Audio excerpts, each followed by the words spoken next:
ओम शांति। 28 मई 2025 बाबा के महावाक्य। मीठे बच्चे, अभी ड्रामा का चक्कर पूरा होता है। तुम्हें शीरखंड बनकर नई दुनिया में आना है।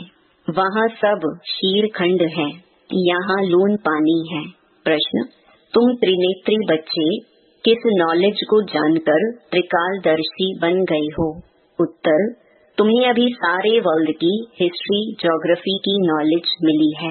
सतयुग से लेकर कलयुग अंत तक की हिस्ट्री ज्योग्राफी तुम जानते हो। तुम्हें ज्ञान का तीसरा नेत्र मिला कि आत्मा एक शरीर छोड़ दूसरा लेती है। संस्कार आत्मा में है। अब बाप कहते हैं, बच्चे नाम रूप से न्यारा बनो, अपने को आत्मा अशरीरी समझो। गीत धीरज धर मनवा। ओम शांति।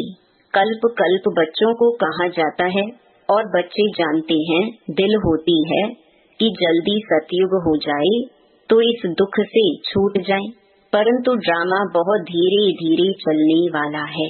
बाप धीरज देते हैं, बाकी थोड़े रोज हैं। बड़ों द्वारा भी आवाज सुनते रहेंगे। दुनिया बदलनी है। जो भी बड़े बड़े हैं, पोप जैसे, वह भी कहते हैं दुनिया बदलने वाली है। अच्छा, फिर पीस कैसे होगी? इस समय सब लून पानी है। अभी हम शीरखंड हो रहे हैं, उस तरफ दिन प्रतिदिन लून पानी होते जाते हैं। आपस में लड़ झगड़ कर खत्म होने वाले हैं। तैयारियां हो रही हैं। ये ड्रामा का चक्कर अब पूरा होता है। पुरानी दुनिया पूरी होती है, नई दुनिया की स्थापना हो रही है। नई दुनिया सो पुरानी, पुरानी सो नई दुनिया फिर बनेगी।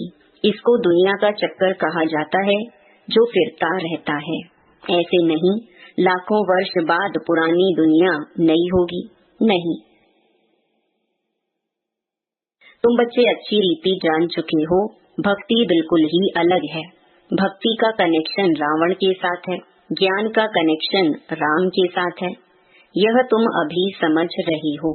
अभी बाप को बुलाते भी हैं, हे पतित पावन आओ, आकर नई दुनिया स्थापन करो। नई दुनिया में जरूर सुख होता है। अब बच्चे छोटे अथवा बड़े सब जान गए हैं कि अभी घर चलना है। यह नाटक पूरा होता है। हम फिर से सतयुग में जाएंगे, फिर 84 जन्मों का चक्कर लगाना है। स्व आत्मा को दर्शन होता है। सृष्टि चक्र का अर्थात आत्मा को ज्ञान का तीसरा नेत्र मिला है। उसको कहा जाता है त्रिनेत्री। अभी तुम त्रिनेत्री हो और सभी मनुष्यों को यह स्थूल नेत्र है। ज्ञान का नेत्र कोई को नहीं है। त्रिनेत्री बने तब त्रिकालदर्शी बने, क्योंकि आत्मा को ज्ञान मिलता है ना। आत्मा ही एक शरीर छोड़ दूसरा लेती है। संस्कार आत्मा में रहते हैं। आत्मा अविनाशी है। अब बाप कहते हैं, नाम रूप से न्यारा बनो, अपने को अशरीरी समझो, देह नहीं समझो। यह भी जानते हो, हम आधा कल्प से परमात्मा को याद करते आए हैं। इसमें जब जास्ती दुख होता है तब जास्ती याद करते हैं। अभी कितना दुख है, आगे इतना दुख नहीं था। जब से बाहर वाले आए हैं, तब से यह राजाएं लोग भी आपस में लड़े हैं, जुदा जुदा हुए हैं। सतयुग में तो एक ही राज्य था। अभी हम सतयुग से लेकर कलयुग अंत तक हिस्ट्री ज्योग्राफी समझ रहे हैं। सतयुग त्रेता में एक ही राज्य था। ऐसे एक ही डिनेस्टी कोई की होती नहीं। क्रिश्चियन में भी देखो फूट है। वहाँ तो सारा विश्व एक के हाथ में रहता है। वह सिर्फ सतयुग त्रेता में ही होता है। यह बेहद की हिस्ट्री ज्योग्राफी अभी तुम्हारी बुद्धि में है, और कोई सत्संग में हिस्ट्री ज्योग्राफी अक्षर नहीं सुनेंगे। वहाँ तो रामायण महाभारत आदि ही सुनते हैं। यहाँ वह बातें है नहीं। यहाँ है वर्ल्ड की हिस्ट्री ज्योग्राफी। तुम्हारी बुद्धि में है। ऊंच ते ऊंच हमारा बाप है। बाप का शुक्रिया है जिसने सारा ज्ञान सुनाया है। एक आत्माओं का झाड़ है, दूसरा है मनुष्यों का झाड़।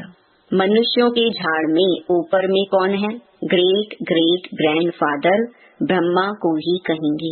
यह जानते हैं ब्रह्मा मुख्य है,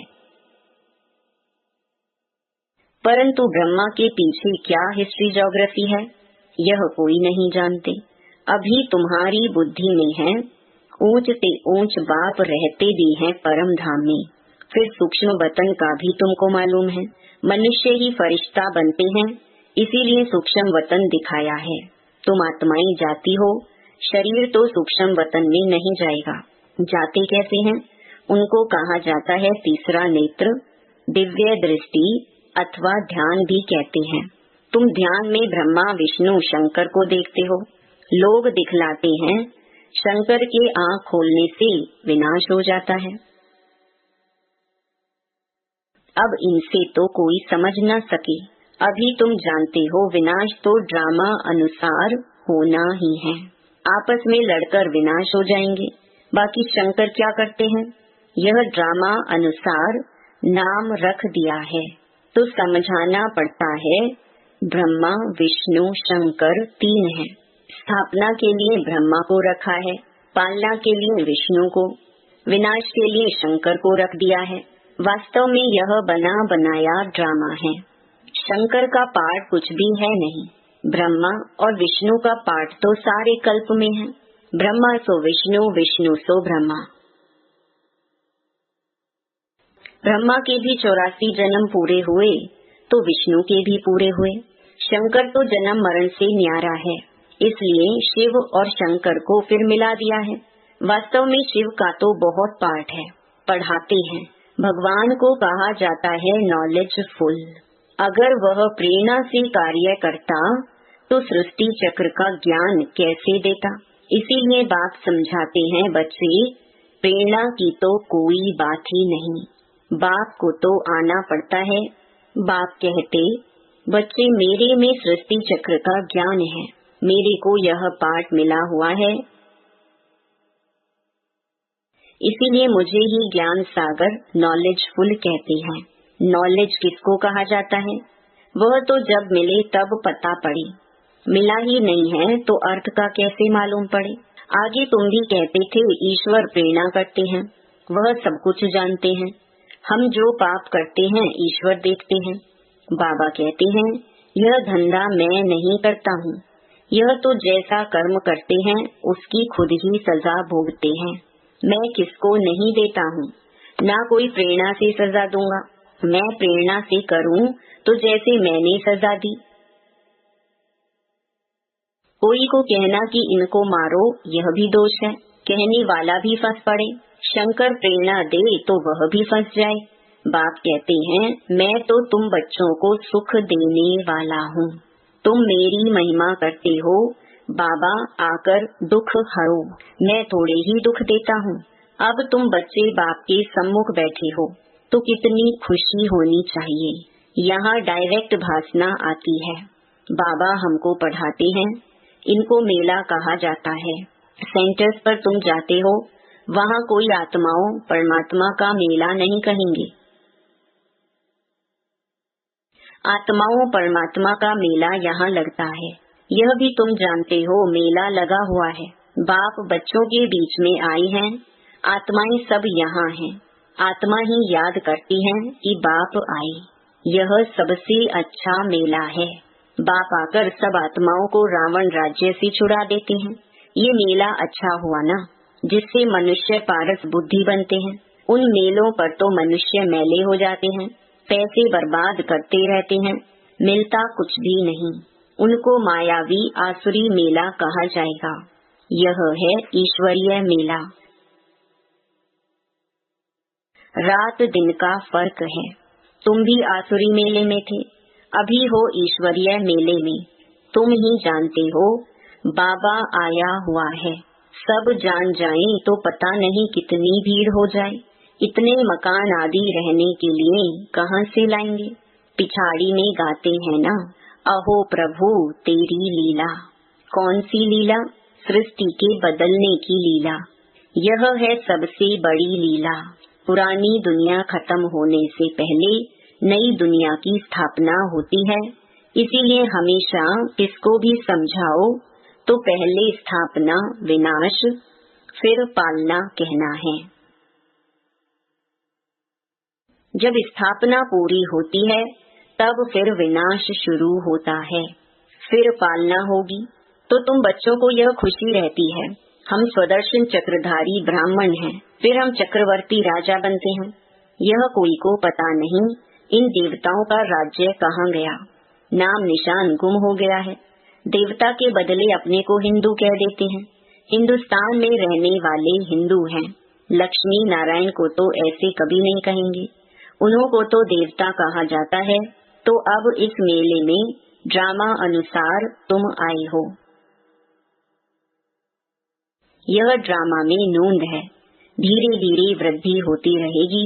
तुम्हारा जो कुछ पाठ चल रहा है फिर कल्प बाद चलेगा, यह चक्कर फिरता रहता है। फिर रावण राज्य में आसुरी पालना होगी। तुम अभी ईश्वरीय बच्चे हो, फिर दैवी बच्चे, फिर क्षत्रिय बनेंगे। तुम जो अपवित्र प्रवृत्ति वाले बन गए थे सो फिर पवित्र प्रवृत्ति वाले बनते हो। है तो यह भी दैवी गुण वाले मनुष्य न। बाकी इतनी भुजाएं आदि दे दी हैं, विष्णु कौन है यह कोई बता न सके। महालक्ष्मी की भी पूजा करते हैं, जगत अम्बा से कभी धन नहीं मांगते हैं।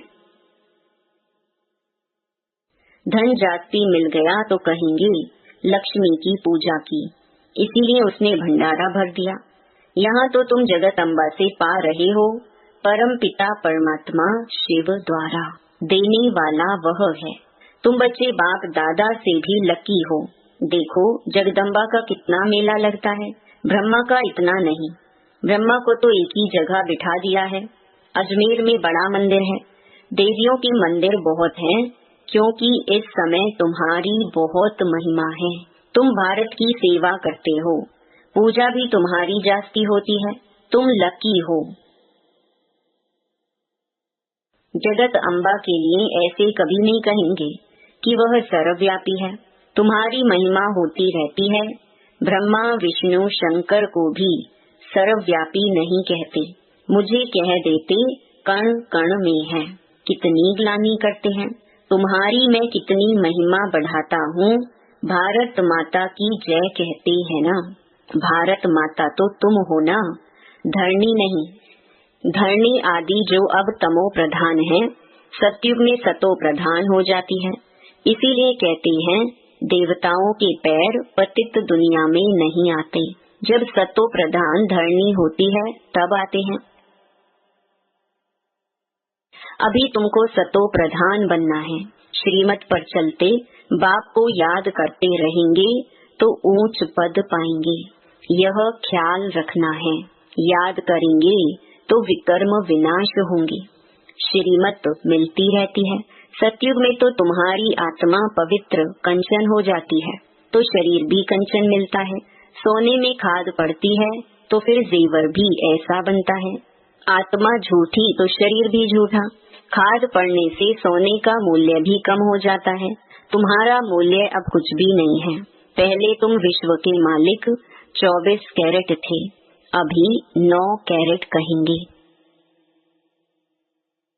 यह बाप बच्चों से रूह रिहान करते हैं, बच्चों को बैठ बहलाते हैं।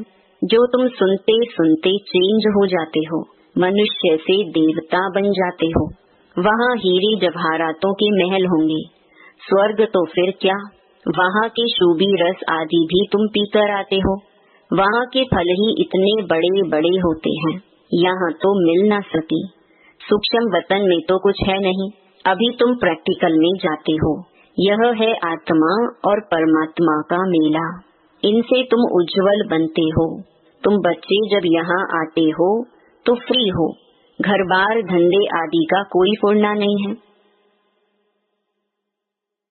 तो यहाँ तुमको याद की यात्रा में रहने का चांस अच्छा है। वहाँ तो घर घाट आदि याद आता रहेगा, यहाँ तो कुछ है नहीं। रात को 2 बजे उठकर यहाँ बैठ जाओ। सेंटर पर तो रात को तुम जा नहीं सकते, यहाँ तो सहज है। शिव बाबा की याद में आकर बैठो और कोई याद न आए, यहाँ तुमको मदद भी मिलेगी। सवेरे जल्दी सो जाओ, फिर सवेरे उठो, 3 से 5 बजे तक आकर बैठो, बाबा भी आ जाएंगे, बच्चे खुश होंगे। बाबा है योग सिखलाने वाला, यह भी सीखने वाला है, तो दोनों बाप और दादा आ जाएंगे। फिर यहाँ और वहाँ योग में बैठने के फर्क का भी पता पड़ेगा। यहाँ कुछ भी याद नहीं पड़ेगा। इसमें फायदा बहुत है। बाबा राय देते हैं, यह बहुत अच्छा हो सकता है। अब देखें, बच्चे उठ सकते हैं। कईयों को सवेरे उठने का अभ्यास है। तुम्हारा संन्यास है 5 विकारों का और वैराग्य है सारी पुरानी दुनिया से। अच्छा, मीठे मीठे सिकिलधे बच्चों प्रति माता पिता बाप दादा का याद प्यार और गुड मॉर्निंग। रूहानी बाप की रूहानी बच्चों को नमस्ते। धारणा के लिए मुख्य सार। पहला, अभी सृष्टि बदलने की लीला चल रही है, इसीलिए स्वयं को बदलना है, शीरखंड होकर रहना है। दूसरा, सवेरे उठकर एक बाप की याद में बैठना है। उस समय और कोई भी याद न आए। पुरानी दुनिया से बेहद का वैरागी बन 5 विकारों का संन्यास करना है। वरदान, बेहद की स्थिति में स्थित रहे, सेवा के लगाव से न्यारे और प्यारे विश्व सेवाधारी भव। विश्व सेवाधारी अर्थात बेहद की स्थिति में स्थित रहने वाले। ऐसे सेवाधारी सेवा करते हुए भी न्यारे और सदा बाप के प्यारे रहते हैं। सेवा के लगाव में नहीं आते, क्योंकि सेवा का लगाव भी सोने की जंजीर है। यह बंधन बेहद से हद में ले आता है। इसीलिए देह की स्मृति से, ईश्वरीय संबंध से, सेवा के साधनों के लगाव से न्यारे और बाप के प्यारे बनो, तो विश्व सेवाधारी का वरदान प्राप्त हो जाएगा और सदा सफलता मिलती रहेगी। स्लोगन, व्यर्थ संकल्पों को 1 सेकंड में स्टॉप करने की रिहर्सल करो तो शक्तिशाली बन जाएंगे। अव्यक्त इशारे, रूहानी रॉयल्टी और प्योरिटी की पर्सनालिटी धारण करो। आप सबकी पहली प्रवृत्ति है अपनी देह की प्रवृत्ति, फिर है देह के संबंध की प्रवृत्ति। तो पहली प्रवृत्ति देह की हर कर्मेंद्रिय को पवित्र बनाना है। जब तक देह की प्रवृत्ति को पवित्र नहीं बनाया है, तब तक देह के संबंध की प्रवृत्ति, चाहे हद की हो चाहे बेहद की हो, उसको भी पवित्र नहीं बना सकेंगे। तो पहले अपने आप से पूछो कि अपने शरीर रूपी घर को, अर्थात संकल्पों को, बुद्धि को, नैनों को और मुख को रूहानी अर्थात पवित्र बनाया है। ऐसी पवित्र आत्माएं ही महान हैं। ओम शांति।